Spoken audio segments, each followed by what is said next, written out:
tiene lugar hasta los años 60, desde el finales de la Segunda Guerra Mundial, 1945, hasta la década del 60, en ese momento, en forma simultánea, no desaparece la arquitectura moderna.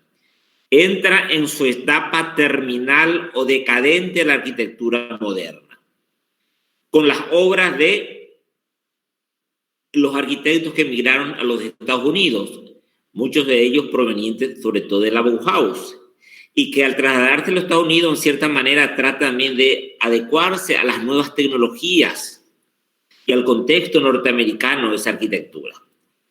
Y esa difusión de la arquitectura moderna por Europa, que tiene lugar en los años 50, por Latinoamérica y por otros sectores de nuestro planeta, se lo conoce como arquitectura internacional o método internacional, que entraremos a comentar en esta clase. Tras la Segunda Guerra Mundial, predomina el desarrollo del estilo internacional. O sea que, como se habló a finales del siglo XX de la globalización, estilo de la globalización, el estilo internacional ya fue un estilo de la globalización a mediados del siglo XX. De una arquitectura que continuaba con esos serios planteamientos racionalistas. La continuidad de esta ortodoxia. La ortodoxia, ¿qué es ser muy ortodoxo? Se habla de la ortodoxia del racionalismo moderno. ¿Qué es ser muy ortodoxo? La regla estricta. Reglas estrictas, siguiendo los típicos planteamientos, por decirlo, de los 5 puntos de Le Corbusier, o de la arquitectura pura cristalada de Mies, sin salir de esos parámetros. Lo defiende en Estados Unidos Walter Gropius, que ya antes de empezar la Segunda Guerra Mundial emigra a los Estados Unidos. Philip Johnson, que fue el gran arquitecto de los años 50 norteamericano, quien le cursó la invitación a Mies van der Rohe para emigrar a los Estados Unidos y fue un colaborador muy cercano durante un buen tiempo. Entonces, defendió Philip Johnson estos principios de la arquitectura moderna en su país. De todas formas, sigue siendo estrictamente funcionalista, transparente, basado en la repetición de formas puras, estricta simplicidad, proponiendo grandes espacios libres. Y aquí vamos a ver, el ejemplo de Mies sobre todo va a tener mucha fuerza y difusión. O el arquetipo de la arquitectura de Mies se va a imponer fuertemente a lo largo y ancho de la arquitectura norteamericana de la segunda mitad del siglo XX. Mies, que ya en el año 1922 diseñó en Berlín una torre en vidrio, pero no pudo lograr concretarlo porque la tecnología constructiva no estaba muy desarrollada en Alemania, y más aún en 1922, apenas tres años de terminar la Primera Guerra Mundial. Recién esa tecnología en acero y vidrio, esa industria en acero y vidrio estaba muy desarrollado en Estados Unidos, en Chicago, y ahí va a poder concretar sus grandes torres cristaladas. Bueno, a lo largo de la experiencia ya americana de Mies, esa tipología tipo pabellón, que se generó con el pabellón de Barcelona, se traslada a los Estados Unidos. El primero el pabellón, y la otra tipología que va a desarrollar es entonces el rascacielos. El pabellón, edificio bajo, horizontal, un paralelepípedo o un prima vertical en altura. El primer tipo, el de pabellón, se concreta, que tuvo como inicio, dijimos, el pabellón de Mies, se va a concretar en el famoso Crowns, en los pabellones del Instituto Tecnológico de Illinois, que vemos abajo. Entonces, que ya van a ser volúmenes prismáticos puros, volúmenes más limpios y siempre acristalados. O en la Galería Nacional de Berlín, que vamos a ver que fue su última obra. Bueno. El Crown Hall, el famoso Crown Hall, que es un pabellón que Mies construyó para la carrera de arquitectura. Este pabellón, que es un pabellón multiuso para conferencias, clases de taller, exposiciones de maqueta, de proyecto, es un pabellón minimalista, depurado, exquisito, fabuloso a mi criterio. Una arquitectura, uno de los clásicos de la arquitectura del siglo XX, porque sigue tan presente. Mies van der Rohe, recuerdan que fue un gran... Profe, Sí. discúlpame que te interrumpa. Estamos grabando la clase porque no veo yo el icono en mi monitor. ¿Y quién se tiene que encargar de grabar? Matías y Esteban suelen hacer copias. Quiero confirmar nomás Bueno. porque como no veo, no sé si estamos grabando y... Perfecto. Chicos. Matías. Sí, no se está grabando. Sí, profe, se está grabando. Lo que pasa es como se graba externamente a lo que es Meet, entonces no va a salir ahí grabando arriba, pero se está grabando. Perfecto. Entonces, continuando con Mies. Mies fue un gran admirador de uno de los grandes arquitectos que hablamos en su momento, del neoclasicismo alemán, Carl Friedrich Schinkel, autor de esta joya del neoclasicismo alemán, el primer museo diseñado como tal, con criterios funcionales, a finales del siglo XVIII, el Altes Museum. Entonces, ¿qué tomó del Altes Museum Mies para su proyecto? ¿Qué tomó? El referente es el Altes Museum para una obra del siglo XX. La horizontalidad. La horizontalidad, muy bien. ¿Otro elemento? La pilarización. ¿La qué? Pilarización y proporción. Bueno, esa pilarización que crea un ritmo en la repetición estructural, correcto. ¿Otro elemento? La explanada adelante y la jerarquía del acceso en el centro. Muy bien. La jerarquía del acceso, como una gran escalinata que la antecede. El basamento sobrelevado, aquí tiene otro nivel en semisótano, pero se sobreleva. Entonces es como una abstracción de esta obra neoclásica para el siglo XX, una depuración con una tecnología del siglo XX, el acero y el vidrio. Pero la génesis de esto está en Schinkel. De ahí, como siempre, repito, la importancia del estudio de la historia de la arquitectura, que siempre va a ser factor positivo para generar nuevas ideas y nuevas formas. Ninguna forma surge de la nada. Todo arquitecto siempre ha tenido un referente, sea un arquitecto importante, una obra emblemática en la historia de la arquitectura, del cual se generó nuevas formas y nuevas tecnologías acorde al momento. Entonces, ¿podrías repetir el nombre de ambas obras, por favor? No pude anotar. El de arriba es el Altes, como suena, Altes Museum, museo en inglés, de Schinkel. Y el de abajo, Crown, corona, Crown Hall, el Crown Hall de Mies. Gracias, profe. De nada. Y aquí ya entramos el icono que ya es del CPA que están viendo, con su tipología en los prismas elevados, los prismas verticales. Él introduce esta tipología de arquitectura en Nueva York, en los Estados Unidos, primero en Chicago, después en Nueva York, en los años 50, y que va a ser entonces la tipología más copiada en todos los Estados Unidos y gran parte del planeta hasta hoy en día. Símbolo del mundo industrial, símbolo de la industrialización norteamericana en el campo de la arquitectura. Ilustra su famoso el lema menos es más, demostrando que un edificio sencillo puede ser igual de sorprendente que una edificación de diseño más compuesto. Entonces, un edificio de gran simplicidad puede tener una belleza, te puede sorprender, te puede seducir perfectamente que un edificio de gran complejidad. Vemos aquí esa composición tripartita de la base, el cuerpo y el coronamiento, pero de una simplicidad, de una elegancia, de una sobriedad tecnológica que parece un edificio del 2021 y no de la década del 50. Por eso aquí hablamos de un clásico en la arquitectura. Y es clásico porque siempre sigue siendo referente importante.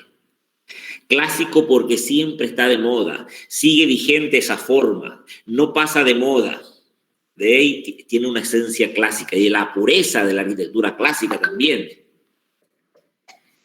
El edificio Sigran es una depurada síntesis de la arquitectura racionalista en la que Mies había formado del estilo internacional que comenzaba a abrirse paso en la arquitectura a partir de los 50. El primer edificio que hizo en altura fue en Chicago, 2 torres de departamento, de la misma tipología con el muro de vidrio. Este será el primer edificio que levanta en Nueva York. Su tipología deja en evidencia la estructura en la fachada, la estructura a la vista, cumpliendo a la vez un rol ornamental. La estructura hace el ornamento de la arquitectura, como decían los brutalistas, acero, columnas de bronce, que sin tener una función estructural enmarca perfectamente las grandes cristaleras que constituyen la piel del edificio. Encima el vidrio color oscuro. Bueno, este es un edificio que él realizó el proyecto, pero ya no vio concluido porque él, tengo entendido, que murió ya hacia el año 1968-69. Pero el proyecto es de él. El edificio de la IBM, que es prácticamente el mismo lineamiento del diseño que aplicó para el Seagram Building.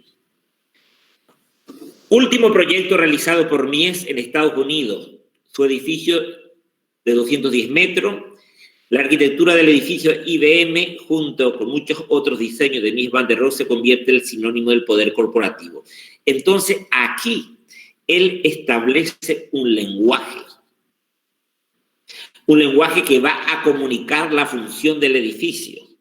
A partir de aquí, los grandes volúmenes prismáticos cristalados, edificios corporativos, hasta hoy en día. Los materiales aluminio, negro, vidrio, teñido gris se utilizaron conjuntamente para crear la piel uniforme, dándole la apariencia de un solo gran volumen imponente, impresionante. La estructura del edificio permite una disposición de planta totalmente libre, como dictamina el movimiento moderno, de gran flexibilidad, de manera que tú puedas agrupar las distintas oficinas, separar con mamparas de acuerdo a las necesidades de cada empresa, de acuerdo a los diferentes usos de cada planta. El de arriba es el primer rascacielos que hizo a principios de los 50, como les dije, en Chicago. Un rascacielos, pero este rascacielos es de vivienda, no es de departamento, no es de oficinas. Comenzó su rascacielos de vidrio como departamentos, 2 rascacielos. Y luego recién con el Seagram Building esta tipología comienza a aplicar para edificios corporativos, oficinas. Los rascacielos se presentan tanto en el Light Shore Drive de Chicago como en el Seagram Building. Ahora bien, la experiencia americana transforma claramente estos prototipos arquitectónicos. Vamos a ver de qué manera transforma. La tipología de pabellón que empleó en Estados Unidos, en Europa, esta tipología luego aplica para viviendas, dijimos. Al pasar a los Estados Unidos, ¿qué cambio morfológico tiene la tipología pabellón con respecto a lo que estaba realizando en Europa? Este es el pabellón americano y este es el pabellón en Europa. La forma, padre, el profe es como es una caja esto. Muy bien. Y los otros son planos definidores, son planos separados. En el anterior, recuerde que en su primera etapa racionalista, Mies tuvo una fuerte influencia en el neoplasticismo holandés y toda su arquitectura se generaba a partir de planos de Mondrian. Aquí ya trabaja con una forma pura, bien definida, un cubo, un prisma, un paralelepípedo, lo que sea. Pero un cubo, un prisma totalmente acristalado. Como le dije, tanto en posición horizontal como en posición vertical. Las figuras puras y bien definidas. Hay un cambio en su lenguaje formal.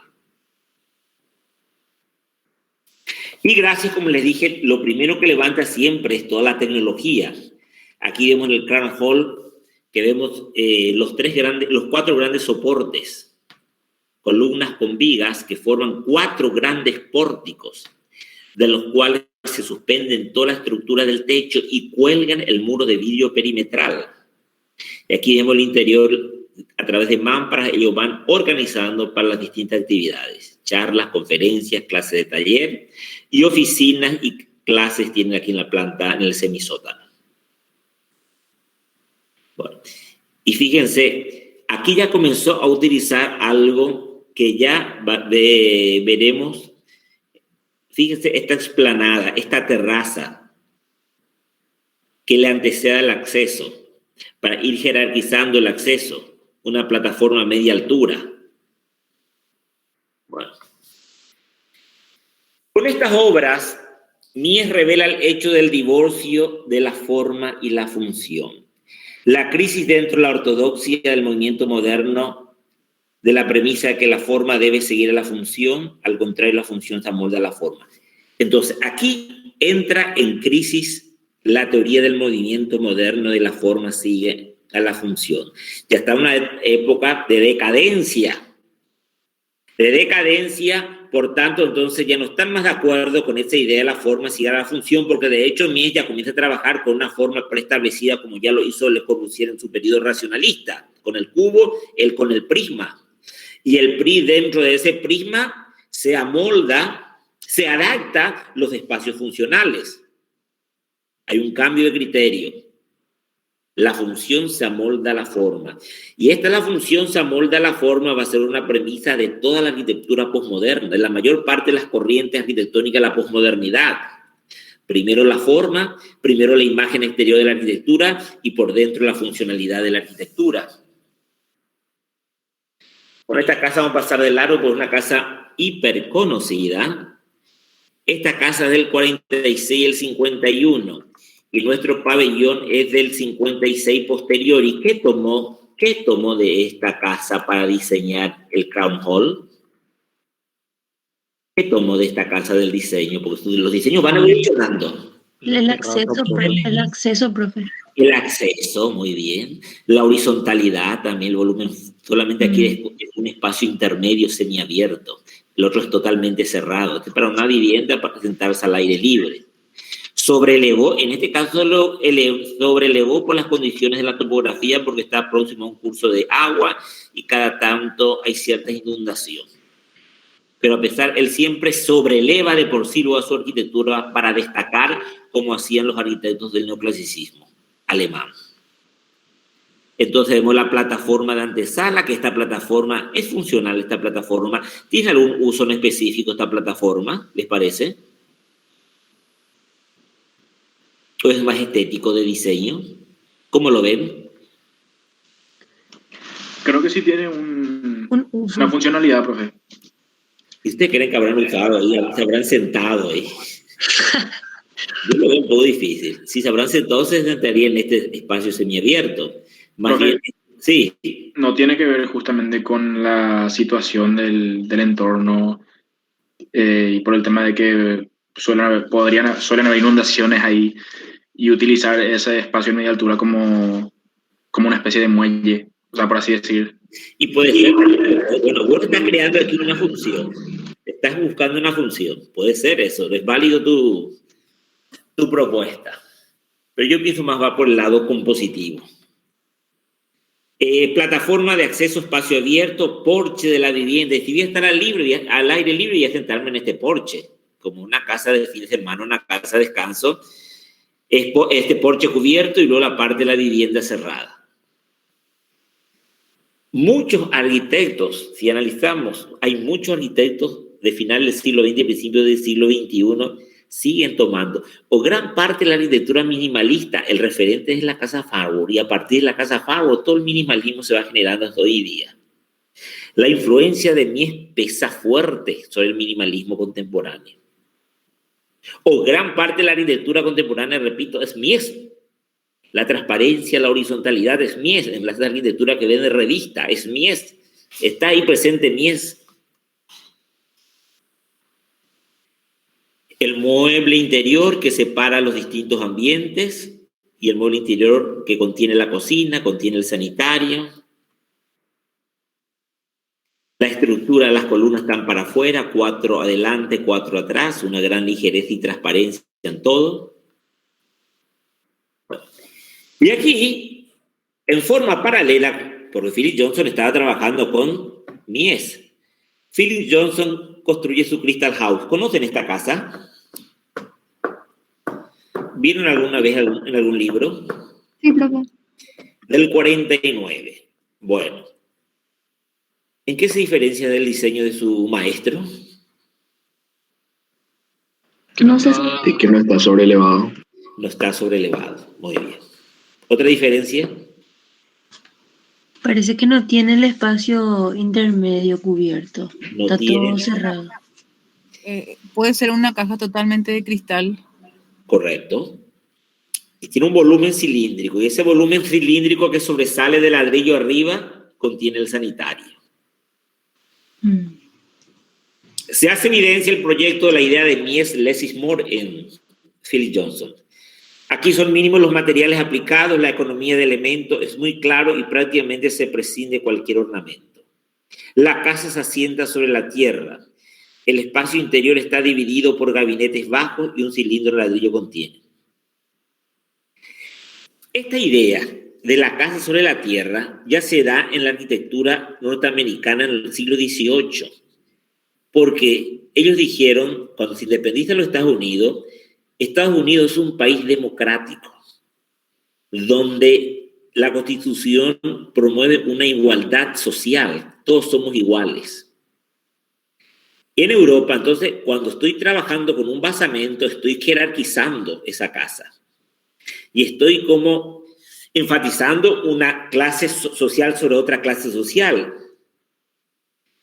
Y Jefferson, uno de los primeros presidentes norteamericanos, cuando construye su casa, una villa inspirada en las villas paladianas a finales del siglo XVIII, ya construye su villa inspirada en Palladio, pero sin basamento. Entonces todos tenemos el mismo nivel, eso implica que todos tenemos que tener, la casa tiene que estar asentada sobre la superficie, porque es sobrelevar, jerarquizar la casa. Y quizás, Philip Johnson habrá tomado esa idea y construido también al ras del terreno y no sobrelevar, jerarquizar. Vemos entonces la transparencia nuevamente de todo lo que es. La planta del edificio parte de un cubo cuyos contornos se forman solo gracias al fino trabajo de herrería de acero pintado negro. La transparencia del material permite que el paisaje sea prácticamente el elemento que constituye la imagen interior de la casa. Y con sus muebles, la silla de Barcelona, sus mesas, su tumbona. Esta tumbona, estos son muebles de Mies, quiero decir. Esta tumbona diseñó Mies para la casa Farnworth, en color blanco. Y utiliza este mobiliario Johnson en su casa. Bueno. Y esta fue la última obra. Se lo convoca otra vez en Alemania para hacer una galería nacional de Berlín, en la gran plaza donde en la cabecera está el Altes Museum, hacia una de las cabeceras. En esa misma plaza, que es la Plaza de los Museos, en la isla de los museos en Berlín, hace su última obra. Exteriormente, el edificio se constituye como un gran zócalo otra vez, como ese zócalo que tenía el pabellón de Barcelona para sobrelevar. Una enorme cubierta metálica cuadrada sustentada sobre 8 pilares desplazados, 2 pilares a cada lado. La cubierta forma como un entramado, una cuadrícula, una parrilla de vigas. Retranqueado de la cubierta se dispone un cerramiento. El cerramiento de vidrio está metido como 4 o 5 metros, generando como una galería perimetral, generando a modo de un templo períctero. Entonces, el espacio del museo es prácticamente una planta libre, como una prolongación de la explanada hacia el interior por la transparencia del vidrio. Y solo en el interior la planta está interrumpida por la escalera, porque debajo, en el basamento, hay otras áreas museísticas, oficinas, depósitos. Entonces solamente interrumpe los sanitarios y la escalera que va a los programas que está por debajo del basamento. Este paso a nivel de superficie es solo una parte del museo que hace a veces de atrio, mientras que las salas de exposiciones principales ya se sitúan por debajo. Entonces es la obra póstuma, se levanta sobre un gran basamento, hacia una de la esquina, la escalera como planteó en el pabellón de Barcelona. Solamente aquí hay un volumen puro, simple, una planta geométrica, totalmente transparente. Aquí vemos la gran estructura en acero que forma esta parrilla cuadriculada que con grandes hinches se levantaron sobre las columnas de soporte, las 2 columnas a cada lado. El gran acceso y cómo se visualiza la transparencia que se visualiza todo el entorno circundante de Berlín. Muy de miedo. Esto también tiene algo con el Altes, en el sentido, el Altes tiene una estoa, aquí trabaja con la galería, pero la galería perimetral también se genera un cierto ritmo en la estructuración de los planos de vidrio, que genera también esta serie de ritmos repetitivos con las columnas jónicas, la horizontalidad y el basamento. Bueno, a partir de aquí va a surgir algunas innovaciones en los edificios en altura en los Estados Unidos. ¿Qué innovación a partir de las torres de Mies se plantea en esta nueva torre del edificio Lever House en Nueva York? ¿Qué cambio ven en el diseño de esta torre de vidrio? Que está como, o sea, retraído el edificio para atrás y sobresale esa suerte de galería frontal. Esa suerte de galería. Bueno, es como un basamento también, como una plataforma sobre el cual se levanta la torre. El nuevo modelo para rascacielos que comienza a utilizarse. Bueno, la Son, Skidmore, Owen y Merrill es una gran compañía constructora que se encargaron de levantar, y hasta hoy día, estos grandes rascacielos en los Estados Unidos. El grupo Son. Ellos definieron un nuevo modelo de rascacielos. Y el nuevo modelo rascacielos, dentro de este lenguaje internacional, está conformado entonces por el cuerpo horizontal, la plataforma y el volumen vertical. Como culminación. Ellos expresaban entonces la definitiva integración de los volúmenes puros de la arquitectura moderna a las grandes ciudades americanas. Vemos esta gran plataforma, tiene como un patio interior, pilotis, tiene una terraza jardín y luego el muro totalmente vidriado, el prisma puro, las aristas vivas, curtain wall y sus franjas opacas y transparentes, la terraza jardín del basamento y la alteración del remate aquí. Sería como la base, el basamento, la base, el cuerpo y la alteración con el remate en la arquitectura. Bueno. El edificio Pan Am, otro de los edificios corporativos ya de la década del 63. ¿Qué fue la Pan Am? ¿Le suena la Pan Am, Pan American? ¿Qué era la Pan Am? Ni idea. Una de las compañías aéreas comerciales más grandes de los Estados Unidos en aquella época. Entonces, este era el edificio corporativo de la Pan Am, que un estudio, Emery Rothson, convoca a Walter Gropius para trabajar en forma conjunta en el diseño de este edificio corporativo emblemático en el corazón de Nueva York.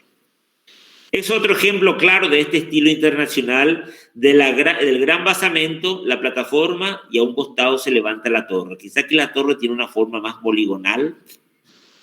La ausencia de detalles lujosos, tanto en el exterior como en el interior. El nuevo modelo comienza.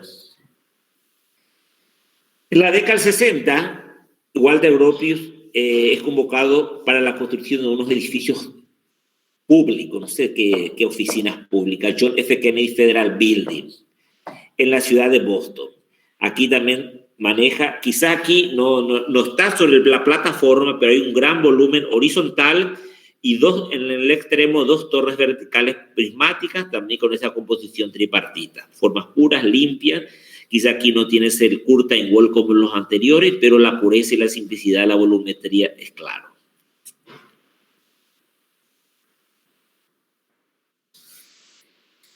Este modelo se traslada a Europa, a Latinoamérica.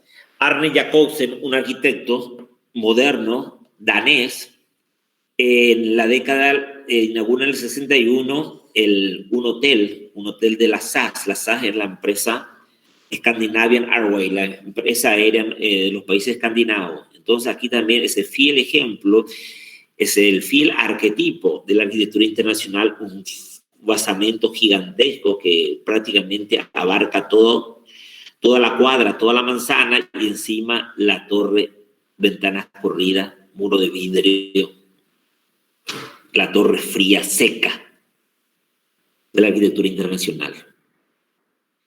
Esto llega a Latinoamérica y en la década del 50 se construye el campus de la Universidad Autónoma de México, y uno de los edificios emblemáticos, Juan O'Gorman, fue el padre de la arquitectura moderna mexicana. el que introdujo con otros la arquitectura moderna mexicana a México, pero desde un principio los mexicanos como los brasileños quisieron darle un toque más regionalista, más autóctono a la arquitectura. Entonces trabaja con esa tipología del basamento. El basamento contiene, totalmente vidriado, contiene las salas de lectura y la torre, el depósito de libros. Pero para darle ese toque mexicano, ¿qué hizo con la torre? Lo cubrió con Arte. Aparente. O sea, mexicano. Arte, con grandes murales haciendo alusión a la historia precolombina mexicana de los aztecas. Pero formalmente está dentro de ese lenguaje de la arquitectura internacional. En Paraguay llega esto, esta tipología. de manera muy tímida, aparentemente. ¿En qué edificio podríamos encontrar algo parecido? Estoy entrando en mi archivo mental. Entren todos, un basamento. El Hotel Guaraní no sería una. No, el El Hotel Hotel Guaraní. Guaraní. Ahí está, el Hotel Guaraní. Al lado está, no sé si se ubica en la esquina, el Banco do Brasil, que el edificio dice está totalmente abandonado. Tiene un pequeño basamento y una torre. Y creo que hay, no recuerdo otros más. Bueno.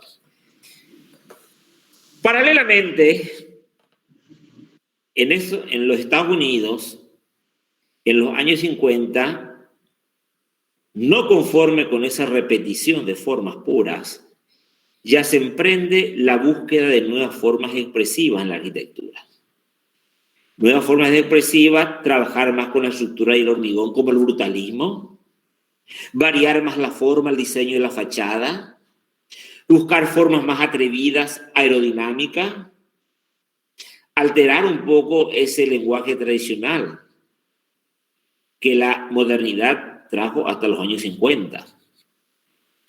El paradigmático edificio autónomo y puro de la arquitectura internacional se va transformando, se intenta evitar la monotonía. La monotonía en las grandes ciudades ante estos edificios repetitivos que se estaba dando con todo en este momento con la construcción del Brasil. Estaban haciendo la capital más monótona en ese momento. Y la repetición de fachadas. Se busca tratamiento más expresivo de la cubierta. Entonces, ¿por qué siempre la cubierta plana? ¿Por qué no puedo trabajar con otra forma? Entonces va a surgir una arquitectura que se llama neoexpresionismo. Ya hay una arquitectura expresionista en los años 20 que surgió en Alemania. ¿No le suena a un arquitecto alemán, Erich Mendelsohn? Hay un movimiento expresionista en la arquitectura que trabajaba con formas mucho más rebuscadas, mucho más orgánicas, más escultóricas. Ya que ellos defendían que la arquitectura como el arte tiene que trabajarse con la expresividad, tiene que expresar sentimientos, ideas como una obra de arte. Entonces aquí surge como una vuelta en los años 50 del neoexpresionismo, de trabajar esculturalmente la arquitectura como hizo ya en Ronchamp Le Corbusier. En este proceso se producen diversos pasos. Uno de los primeros es el tratamiento de la fachada, que de entenderse de estrictamente lisa, homogénea y funcionales, pasan a tratarse de manera de mostrar más la individualización. Cada edificio debe ser único y no repetible. De eso van a después defender la posmodernidad. No estaban a favor de la seriación, estaban a favor de la diversidad formal, no de la repetición. El recurso a formas globales de carácter escultórico. Entonces, el neoimpresionismo se caracteriza por trabajar con formas escultóricas, ir explorando nuevos materiales, sobre todo el hormigón, pero el hormigón de forma más escultórica, el metal. Es, por lo tanto, el tratamiento libre de cubiertas, desarrollando al máximo las posibilidades de cubrición. A base de grandes estructuras abovedadas, se está trabajando aquí con esas cáscaras de cemento muy delgadas. Entonces, mostrando la superación de la discusión en torno a la cubierta plana, desarrollando con mayor expresividad formal en la cubierta. Aquí vemos a la izquierda, es el Palacio de Congreso en Berlín de la década del 50, no recuerdo el arquitecto. una forma totalmente innovadora, abovedada, con estructura de hormigón. Entonces, es una forma bastante expresiva. Hormigón, vidrio, madera. La arquitectura se acerca a la obra de arte. En la derecha, la piscina olímpica techada para una de las olimpiadas que hace Kenzo Tange, gran arquitecto japonés, en el centro de Tokio, como un gran toldo, una cáscara de hormigón armado, como un gran toldo suspendido por dos grandes columnas. Entonces, cubre todo este estadio, esta piscina olímpica. Entonces, dice, se pasaría a una concepción física de la arquitectura basada en el plano, lo que acabamos de ver con la arquitectura internacional, el ejemplo que estamos viendo aquí arriba. A una arquitectura donde se trabaja más con la plástica, con la forma, con lo visual, con la innovación, con lo atractivo, y se deja de lado esta abstracción que era muy aburrida.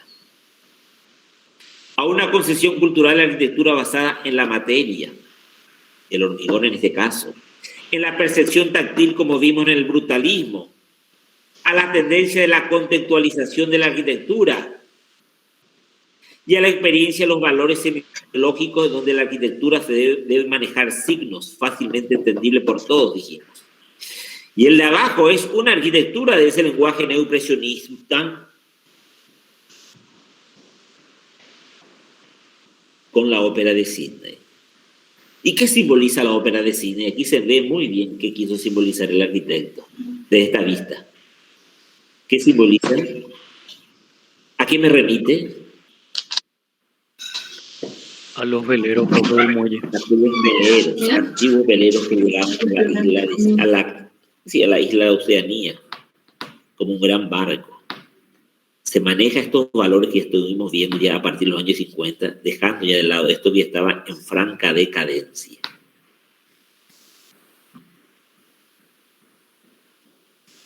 Podríamos señalar, resumiendo lo dicho, que esta revisión formal se dirige especialmente en dos direcciones y una revisión formal, en búsqueda de dos líneas o de dos tendencias en la nueva arquitectura.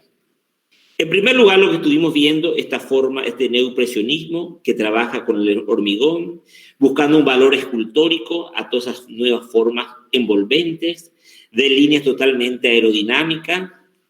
Gran número de esta arquitectura parte de una premisa que el ángulo recto limita la posibilidad creativa. Y lógicamente limita, porque siempre que estás trabajando con ángulo recto, lo único que generas son cajas repetitivas. Y si quieres generar variedad en tu planteamiento, tenés que romper el ángulo, como harán los constructivistas ya trabajando con ángulos agudos o ángulos obtusos. La única forma. Logrando así desarrollar nuevas formas basadas en conchas de hormigón. El edificio de la izquierda, ¿recuerdan? También en la década del 50. Sí, profe. ¿Qué edificio era? No me acuerdo el nombre, pero era un aeropuerto y obviamente la forma también representaba el vuelo. El vuelo. Entonces, la terminal de la la terminal de la aerolínea Transworld Airway del aeropuerto John F. Kennedy en Londres, en Nueva York, del arquitecto Sarine. Ahí es una escultura. Es como, o también muchos dicen, se inspiró en una gran bóveda de crucería gótica. Aquí están los arcos que se cruzan. Son como 4 moldes o 4 grandes cáscaras de hormigón armado. O el de la derecha, que es el polideportivo de Roma, de un gran ingeniero estructuralista importante italiano en este momento, Pierluigi Nervi, que comienza a trabajar con el hormigón, logrando estructuras nunca vistas. Y para hacer esta estructura como un gran casquete de hormigón armado, ligeramente curvilíneo, se inspiró en la estructura gótica. ¿Y qué tomó de la estructura gótica? La distribución de cargas, profe. Muy bien, aquí vemos la columna que viene y esto actúa como arbotantes al suelo. Entonces la distribución de carga, correctísimo. Y la otra línea que busca nueva exploración es una línea más enfocada a lo que vimos la vez pasada del empirismo, lo que vimos todo con esa línea de la arquitectura regionalista, la arquitectura de Álvaro Aalto, la arquitectura en México de Barragán. Bueno, el segundo lugar, en relación a la crisis del paradigma de la máquina, la tendencia a la recuperación de una antigua fuente de inspiración, la arquitectura popular y anónima. Ello llevará a la mitificación de la arquitectura vernacular, a aprender de la arquitectura persistente, el empirismo. Entonces, esto llegamos hasta los años 60 y vamos a pasar ahora a esto. 60-70. ¿Qué veo en este collage de imágenes, chicos? ¿Qué me dice? ¿Cuál es el mensaje de este collage de imagen para el momento? Las luces. Luces, ¿qué más? Publicidad. El Mucha color. publicidad, mucho color, mucha forma, complejidad. ¿Y qué me dice de la ciudad? ¿Qué me dice del hombre de la época? Habla de diversión, de Diversión, salida, entretenimiento, de imagen. La imagen, la La buena ciudad vida. que nunca duerme, seguro. La ciudad que nunca duerme, yo ya no quiero. Y esto cuando me hace recordar la ciudad que nunca duerme. Me recuerdo cuando antes de la pandemia, antes no había el after office. Yo venía a la facultad a la noche, ya venía ya por España, los lunes a la noche, a las 10, todos los bares ahí en el Paseo Carmelita estaban llenos. After office, de lunes a lunes ya. Desde que vino la pandemia ya se cerraron todos, pero no había, antes se salía mi época, jueves, viernes, sábado, domingo. Ahora de lunes a lunes, el hombre busca cada vez más saciarse de mayor cantidad de espectáculos, de entretenimiento y diversión. Eso es lo que busca el hombre y eso le da felicidad al hombre. Vamos a hacer un análisis sociológico de este momento para ver cómo incide en los planteamientos de la arquitectura.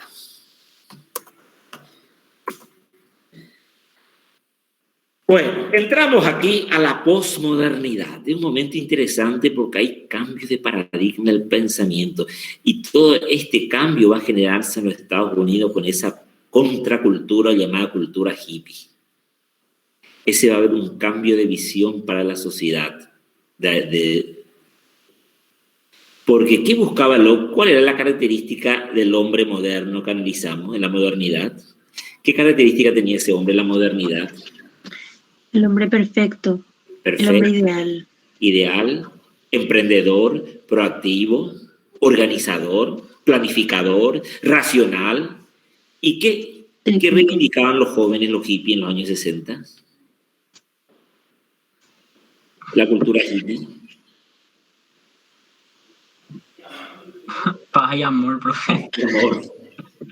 No querían más estudiar, eran rebeldes, querían farrear. La libertad. Libertad total, pero terminó en un libertinaje. Un mundo menos individualista. Más individual, un mundo mucho más individualista, muy bien. Entonces ahí comienza a darse cambios en la sociedad que va a incidir en el pensamiento, en el arte y en la arquitectura. Bueno, entonces en los años 50 ya surgen valores que critica a esa modernidad que no cumplió su objetivo, a tanta técnica, a tanta ciencia, a tanta razón, todo está pensado, estructurado, que lo único que trajo es una deshumanización. Frente a ese planteamiento tiene que surgir un nuevo pensamiento que va a ser la posmodernidad, lo que viene después de la modernidad, que va en contra al pensamiento moderno. Y esto se concreta con un libro que se publica en el año 79 por un filósofo francés, Jean-François Lyotard, La condición posmoderna, en donde ya en este libro él defiende la idea que ya nadie cree lo que defendía en la modernidad, que salvaría al mundo, que traería paz, progreso, bienestar, eliminaría la pobreza, el hombre sería eternamente feliz. Mentira. Entonces plantea un cambio enorme en el pensamiento. La ciencia y la técnica promovió la modernidad, dejar un poco ya atrás. La posmodernidad no es un movimiento ni una corriente artística, es una corriente del pensamiento, una expresión del sentimiento del hombre en ese momento, en contra de la modernidad que quedó hastiado, cansado, que se da sobre todo en la sociedad occidental, Europa y Estados Unidos, en los países industrializados del planeta. Más que una anticipación de un futuro que se niega a afrontar, aparece sobre todo como un síntoma de un nuevo malestar de la civilización. Otra vez aquí hay que replantear. Como después de la Segunda Guerra Mundial se replanteó todo con el existencialismo, aquí en los años 60 y 70, hay que replantear todo con la posmodernidad. Nueva corriente filosófica otra vez va a surgir. La edad de la posmodernidad cree firmar el final de la edad moderna y la utopía de una perfección inaccesible. Esa utopía, la modernidad era utopía. Hombre perfecto, casa perfecta, ciudad perfecta, ciencia perfecta. No existe eso. La época vuelve para el individualismo. La modernidad defendía la sociedad de masa, esa sociedad igualitaria, hombres robots que todos actuemos de la misma manera. Esto no puede ser. Volvemos al individualismo, a la afirmación de una libertad que cada uno juzgue y valore a su gusto. Por eso, la parte negativa, positiva y negativa, como se lo vea, que va a defender la posmodernidad al decir cada uno valore a su gusto. Valore todo, la ética como la estética. ¿Qué va a surgir por consecuencia? El relativismo que hasta hoy día sigue vigente, el relativismo. ¿Qué implica el relativismo? Que vos tenés tu verdad y yo tengo mi verdad. Cada uno tiene su verdad, no hay una verdad única. No hay un estilo único, no hay una estética única. El relativismo. ¿Y cómo lleva el relativismo al mundo contemporáneo? ¿En qué condición está la sociedad ante tanto relativismo? Si hacemos una evaluación sociológica, quizá en nuestro país no tanto, pero también, pero más en los países avanzados. Una decadencia de valores. Hay una decadencia de valores. La sociedad está decadente. Europa, ni que decir la antigua Europa. Muchas diferencias, la verdad. Muchísima diferencia. Se rechazan los criterios. ¿Y quiénes comenzaron a rechazar los criterios éticos? Ya en los años 70, como le dije, esta contracultura hippie. Recuerdan que en el 67, el mayo del 67, hubo una famosa revolución en París, donde los estudiantes salieron a protestar por las calles, pidiendo a las universidades mayor protagonismo en las decisiones de la universidad, intervenir ellos en formar parte de las decisiones, en estar cansados en Inglaterra de esa sociedad muy conservadora, muy estricta. Querían libertad en todos los sentidos. Y esa revolución universitaria de París del 68 se repitió en casi las grandes capitales del mundo a nivel universitario. Entonces, se tiende, y aquí se tiene tendencia a ser más conciliador hacia la forma y estilo del pasado, algo que ya estuvimos viendo ya con Kant, con Le Corbusier, volver la mirada al pasado, a la historia. Se va a revalorizar la historia.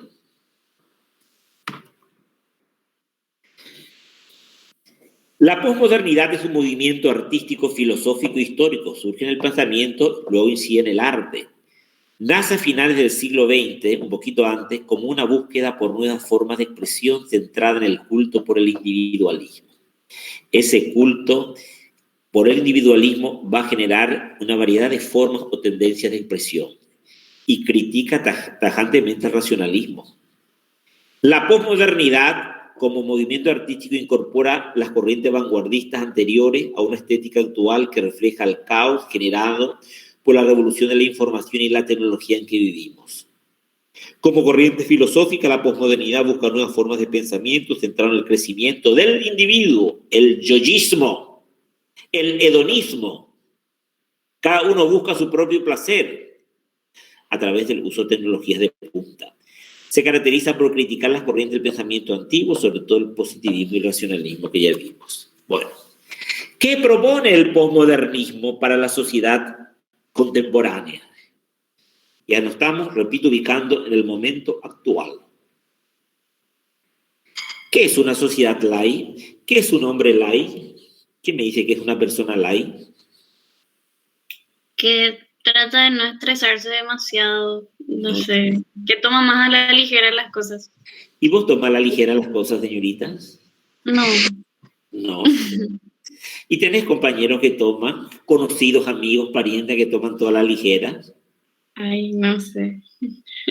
¿El paraguayo toma a la ligera las cosas? Se tiene ese concepto del paraguayo que hace así nomás las cosas, pero realmente yo no conozco personas así. Yo conozco muchísimo, 3.000 alumnos. Me entregan el trabajo, va ahí nomás, por entregar. Porque por lo menos pide que se le den unos puntajes para no perder todo. La sociedad light. El paraguayo no es tan competitivo como otros países. Nosotros más pensamos que somos, pero la verdad es que no estamos muy poco comparado a otras sociedades. Sí, porque siempre estuvimos muy aislados, pues. Sí. Mucha condición de mediterraneidad nos aisló mucho tiempo y hace que seamos muy diferentes. No estemos inmersos en ese mundo globalizado, como en las grandes capitales, Buenos Aires, San Paulo, Ciudad de México. Bueno, pero este hombre light es el hombre posmoderno. La ley del menor esfuerzo que comenzó con los hippies. Como yo siempre digo, ¿qué carreras hoy siguen más las nuevas generaciones? ¿Cuáles son las carreras que en los últimos 10 años? Contabilidad. Contabilidad, derecho, ingeniería comercial. Sí. No existía antes. Marketing en mi época no existía. Marketing. Ponele que ingeniería, licenciatura, lo que sea, tecnicatura, pero en marketing. Sí. En marketing. ¿Cómo se llama esa carrera tan de moda que da la Universidad de San Carlos? Que todos los hijos de papi están siguiendo. Administración agraria. Para dirigir. Se van, tienen clases ni 3 horas a la noche. Están pagando y rápidamente se reciben. Porque quieren el cartoncito. Entonces, carreras densas de mi época. Aquí hay una brecha generacional muy grande entre ustedes y yo. En mi época se seguía ingeniería, arquitectura, medicina. Eran carreras más densas, que te llevaban mucho tiempo de estudio y no podías ni trabajar.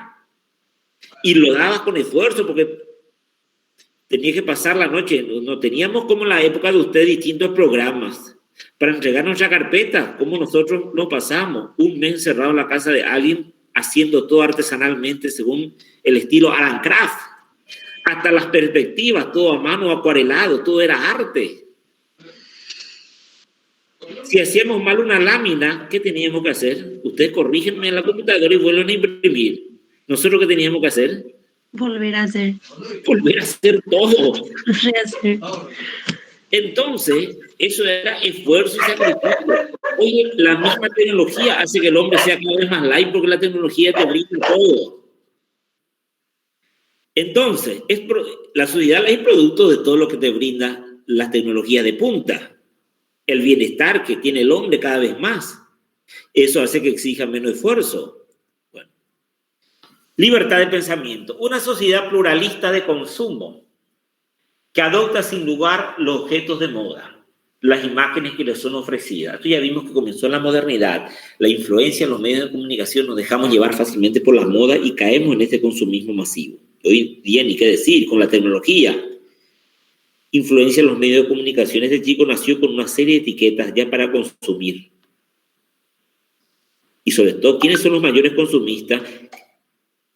Los norteamericanos. Se pasan comprando los fines de semana en los shopping, porque tienen poder adquisitivo, no como nosotros, a pesar que en los últimos años aquí también aumentó el poder adquisitivo. Pero allá se pasan comprando. Una sociedad postindustrial. ¿Qué es la sociedad postindustrial? La base de la economía de la arquitectura moderna era la industria, el sector secundario. La base de la economía en la actualidad se hizo en los años 80, un censo en los Estados Unidos, para ver en qué actividades se dedica la mayor parte de los habitantes. Y más del 70% de los norteamericanos en qué trabajan en servicios. Bancos, financieras, aseguradoras, servicios de alta tecnología. ¿Y qué pasó con las industrias norteamericanas entonces? Si ya no es la base de su economía la industria de los servicios, ellos venden servicios a todo el mundo. Apple, Y el desarrollo de la informática. Google, toda es tecnología que ellos están vendiendo. ¿Y qué pasó con las grandes industrias norteamericanas a partir de los años 80? Mandaron a hacer en China y en Vietnam su manufactura. Mandaron todos los países del tercer mundo porque la mano de obra era más barata, menos impuestos, porque a ellos lo que les interesa es seguir aumentando su capital. Controlan la calidad a distancia, ellos ponen el capital, pero es de ellos. Una ciudad, la capital de la industria automotriz de los Estados Unidos, ¿qué ciudad fue donde se establecieron las grandes industrias automovilísticas? Detroit. Esa ciudad murió en los años 60, porque ya lentamente todas las grandes industrias de automóvil se van a Latinoamérica o a Asia.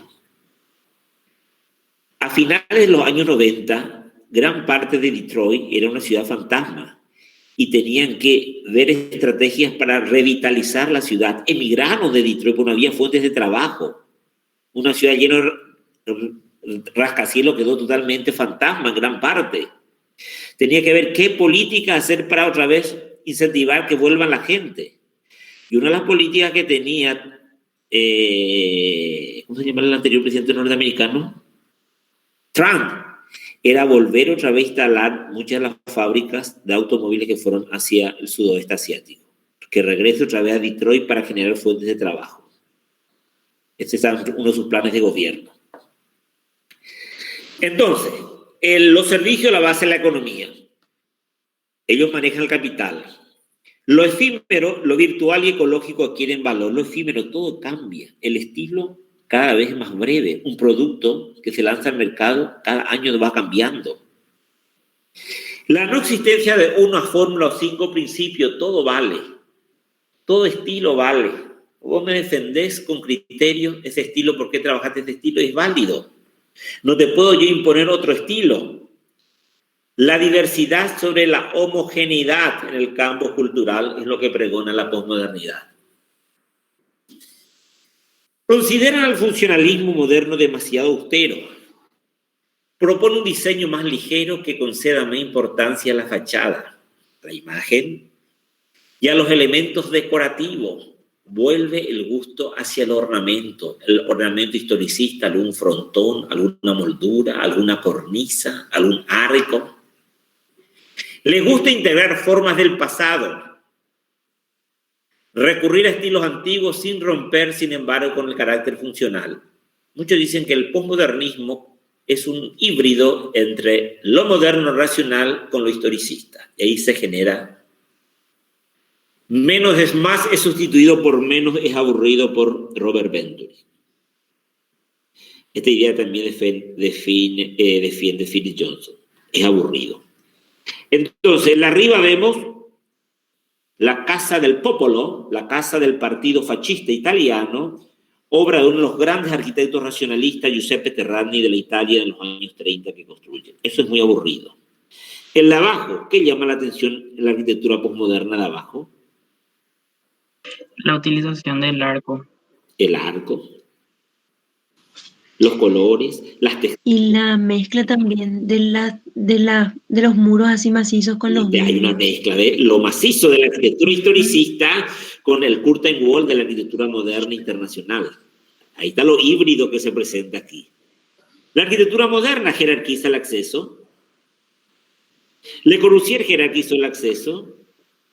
Walter Gropius en la Bauhaus se jerarquizó el acceso. ¿Se notaba cuál era el acceso? No. Aquí se vuelve a jerarquizar el acceso con un arco monumental, por ejemplo, en este caso. ¿Y cómo lo ven a esta arquitectura? Interesante, atractivo. Medio rara. Medio rara. Vamos a ver qué pasa con esto. Entonces, el sistema consumista nos ha hecho sentir el deseo y necesidad de consumir cultura. Estamos ansiosos hoy día de consumir cultura, arte, tendencias. Así todo aquello que forma parte de la vida cotidiana de amplios sectores sociales ha pasado a ser objeto de la cultura. De modo que es posible hablar. Ya en los años 60, la cultura del rock, los grandes festivales del rock, donde se salían totalmente drogados y pasaban una semana en esos conciertos en la ciudad norteamericana. Si ven alguna película de la época. De una cultura del cómic. Comienza a leerse los cómics, las historietas. Y las historietas van a pasar a constituir obra de arte en los años 60. Todo el mundo se intercambiaba en historietas. De una cultura deportiva.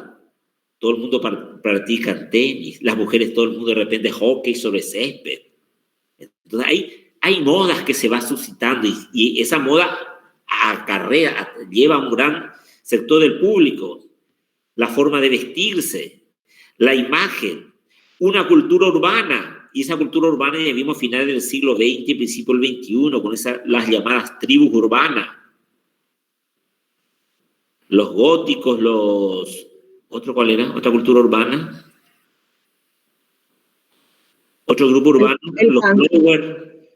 Los funk, los funk nacieron en los 80, justamente. Los 80. Entonces, en Reino Unido, a causa de ahí surge de gran manera. Entonces va surgiendo cultura con la cual uno se identifica, ya sea en el deporte, por la música, por la forma de vestir, por la forma de pensar, y andan en grupos aislados. Yo me identifico con esto, yo me identifico. ¿Cómo se llama esta cultura de estos que gustan, estos cómics japoneses? ¿Cómo se llama? Que está de moda, que mi hija también forma parte. Otakus. Eso. Otakus. Entonces también, hasta dije en estos días hubo una película, se estrenó en el cine y se fueron vestidos como esos personajes en la galería. Entonces, uno se deja llevar por estos grupos con el cual se identifica y se genera una sociedad bastante heterogénea. Bueno, un libro que se edita en los 70 por un sociólogo francés, Guy Debord, La sociedad del espectáculo, donde hace un estudio claro de la sociedad de los 70 en adelante. La vida es un espectáculo, la vida es un show.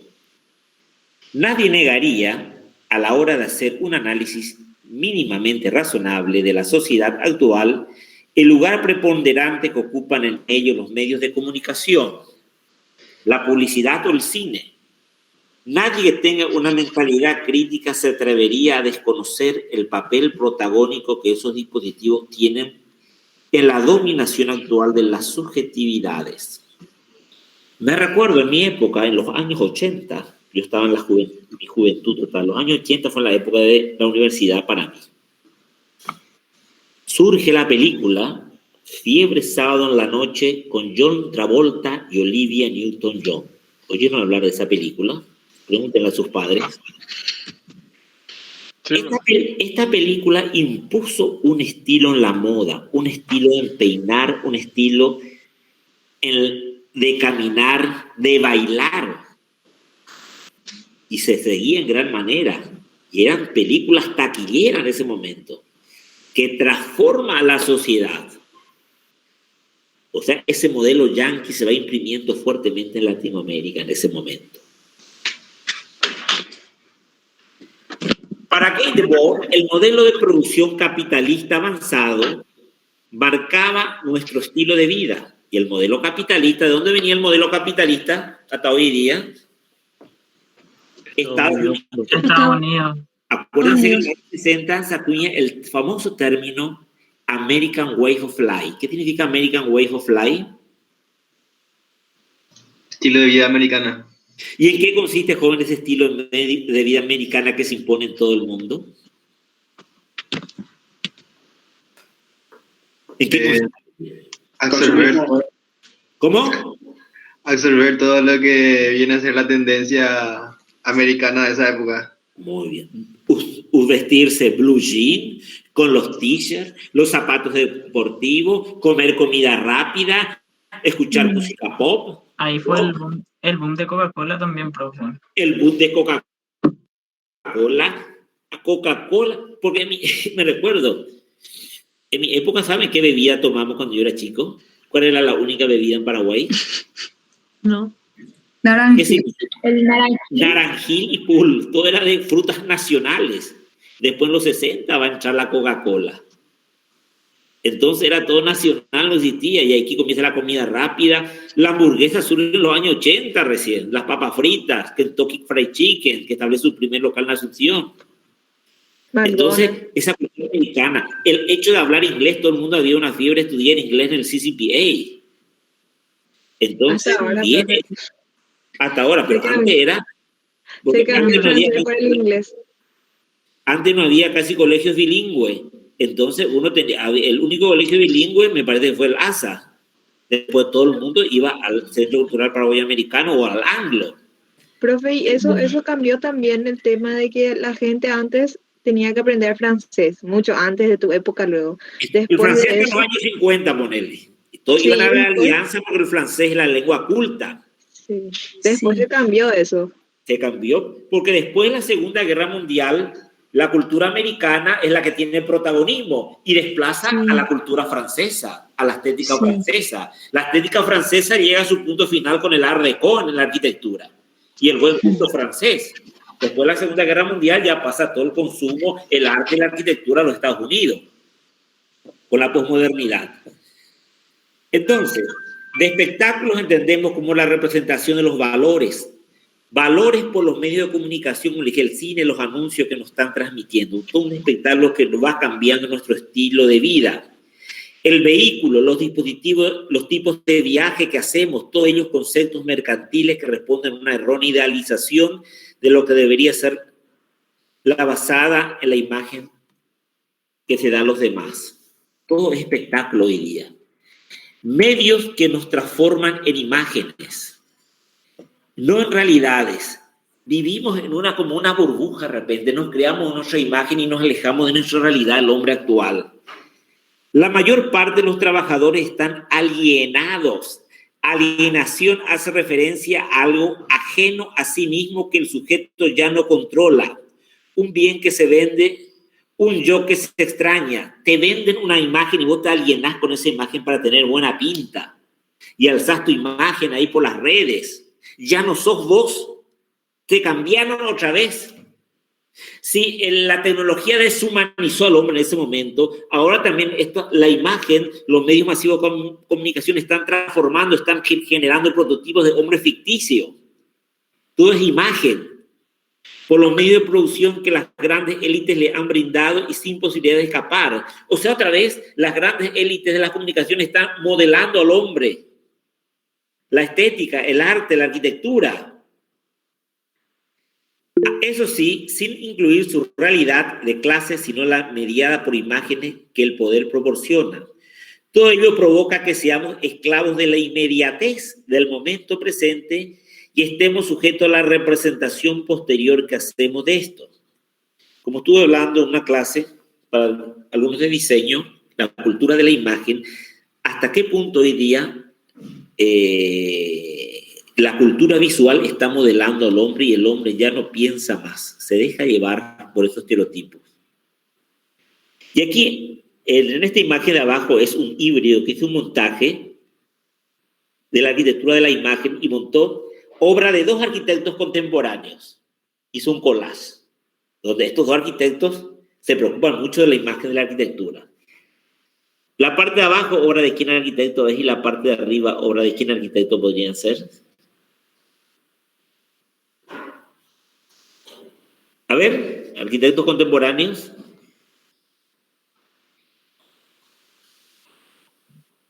Hola, ¿están ahí? Sí.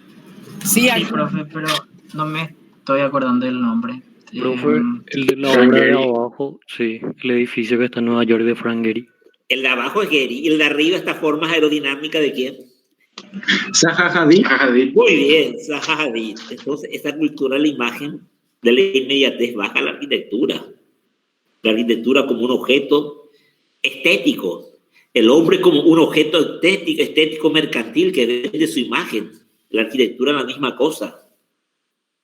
La arquitectura, entonces, por dentro no es nada funcional, no es nada utilitaria.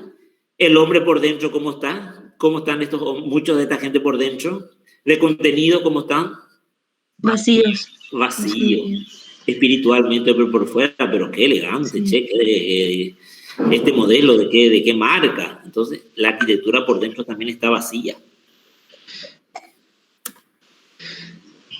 La era de las redes sociales.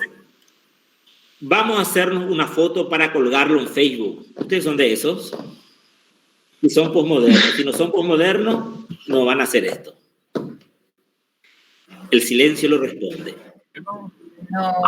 Ahora en Instagram. No. Profe, Facebook. Es una frase que escuchamos una y otra vez en nuestras vidas. Guy Debord no se equivocó al postular que estamos perdiendo nuestra propia vida para convertirla en espectáculo. Y nosotros mismos estamos haciendo nuestra vida en espectáculo porque cada foto de nuestro viaje o desde lo que comemos alzamos. Estamos haciendo un espectáculo en nuestra vida para posicionarnos supuestamente en la sociedad.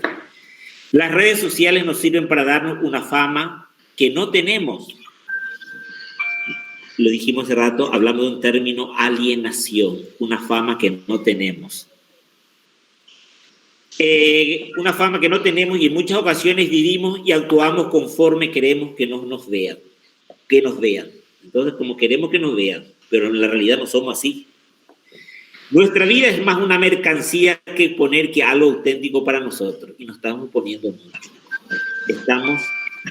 La privacidad del hombre ya no existe hoy en día. Y suelo ver cada foto que alzan mis alumnos y me duele en el alma ver esas fotos. La sociedad capitalista nos impone una mentalidad casi de mercancías en la que nos hemos dividido en dos, nuestra vida espectáculo y nuestra vida real. ¿Qué vida estás viviendo? Tenés una vida para exportar a los demás y una vida que está de vivir real en tu casa. Tenemos como doble personalidad. Muy interesante este análisis sociológico que hizo este francés a finales del siglo pasado. Y el arte y la arquitectura es reflejo de esta sociedad del espectáculo. Característica de la sociedad posmoderna. Ya hablamos de todo esto, vamos a ir más rápido. La propuesta universal del goce inmediato. De la noche a la mañana queremos tener nuestro título, queremos ya terminar y ganar bien. Me hace recordar mi ayudante de otra materia, estuvo un año como ayudante. No consiguió rubro en la FADA, le dijo: profesor, no quiero trabajar más así. Años anteriores, hasta hace poco, uno que quería entrar a escalafonar estaba como 5 o 6 años. Ad honorem. ¿Es así, no es así, Luz?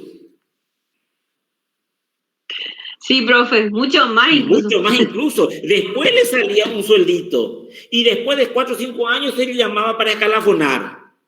Pero estaba ahí luchando para conseguir esa cátedra. Mi alumno en un año me dejó colgado. No tiene rubro, no tiene. Voy a otro lado nomás. No le interesa. Quiere rápidamente ya ganar dinero. Entonces, la propuesta universal del goce inmediato. Una sociedad muy productiva precisa un ritmo de consumo derrochador que reproduce necesidades. Cada uno nos vamos generando cada vez más necesidades, deseos y valores como si se tratase de simples mercancías. La primacía de la cultura de la apariencia, ya hablamos, el poder de lo efímero o cambiante, tener o aparentar, tener más que ser.